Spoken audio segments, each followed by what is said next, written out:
Yale psychiatry professor Bandy X. Lee does not diagnose lightly.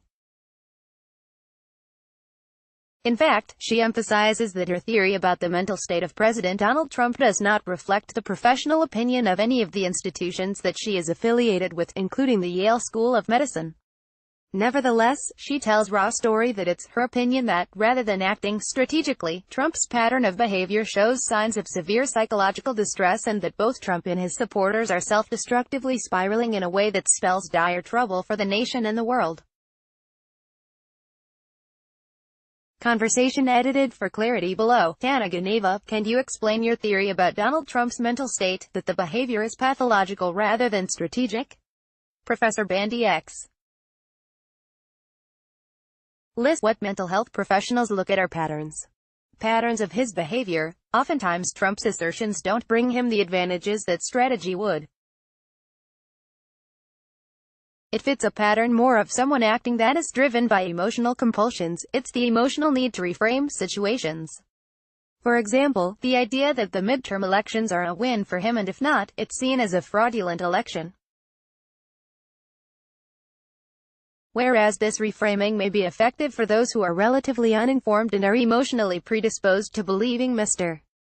Trump because of their emotional dependence. Trump and his supporters, both of their defects fit like a lock and key to fulfill each other's emotional needs. It's why we see the phenomenon of his base not abandoning him, even at great cost to themselves. This can be explained through their emotional wounds, and it is not necessarily consciously strategic. In other words, when we say strategy, we think of logical, organized planning. And sometimes pathological symptoms can seem very effective, because when you have rationality and logic removed, you have a very, very strong emotional component that takes over. And that can sometimes be incredibly powerful, not only because it overwhelms and overpowers those who are logical and rational, but also the lesser of the psyche. The psyche operates in layers. The lesser layers may be less logical and less healthy, but when they take over they can be very powerful. Far more powerful than logical planning. Tana Ganeva, isn't voting always an emotional decision? Does anyone really vote in their own self-interest? Professor Lee, right, but those who are healthier can think more logically and rationally in terms of self-interest.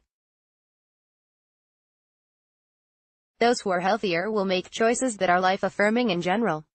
Those who are less healthy may be attracted to courses that are self-destructive. A person's emotional health can be measured by the degree to which they choose a course that is life-affirming instead of choosing a course that's destructive. A course that's destructive to themselves or others. And it's almost regardless of intention. It's regardless of what a person's stated desire is. When an individual becomes too ill, as mental health professionals, we have to act, even if it's against their will sometimes. Once we treat them, they realize how overtaken they were by the illness. Even kicking and screaming, they later come back and thank you for the treatment. Their state at the time of illness is not necessarily the person's conscious thought or desire when they are well. So this can happen to varying degrees. Individuals can choose courses for themselves that are life-affirming versus courses that cause damage and destruction. They may consciously believe those choices are good for them, but they're actually choosing a self-destructive course. Tana Ganeva, would one say that about the president? In my opinion, I believe so, because he is driven by pathology rather than healthy choices. He'll make choices that are self-destructive even if they seem effective at the time and produce results that appear to benefit him. He's choosing a self-destructive course, not just for him, but for the nation. There are many examples of this. He appears to make choices that are deceptive and manipulative of others, that demean others for his apparent benefit. These choices are coming out of pathology and ultimately destructive to him, also. Tana Ganeva, do you think he'll be re-elected? I'm not an expert at that kind of thing. But one cannot underestimate the power of mental pathology to lure and deceive and to spread destruction. We have seen how his own attraction to conspiracy theories, how powerful is his ability to spin reality into something he wishes to perceive as real. If you collude in that or you're lured into that, then anything is possible.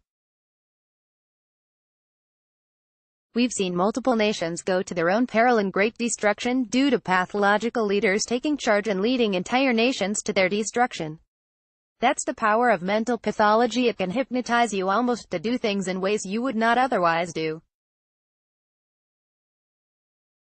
So, we've got a group of desperate refuge seekers hundreds of miles away. He spins that into an invasion that's imminently threatening and that requires thousands of troops at the border, for example, to the point where people were ready to act on those beliefs. Tanagoneva, it seems that social media plays a role in a lot of these pathologies. From the president on down, social media absolutely has a role. What has happened is when you have conspiracy theories or fabricated news, it functions like a form of brainwashing. It's the way you control information that gets to certain people. If you're isolating information from other sources of information, social media creates a natural condition for brainwashing to occur. And we often talk about information bubbles. It seems more severe for those on the right than on the left, although I hear it happens on both sides. On the right it's far more extreme and far more divorced from reality. You have the very conditions that allow for thought reform to happen.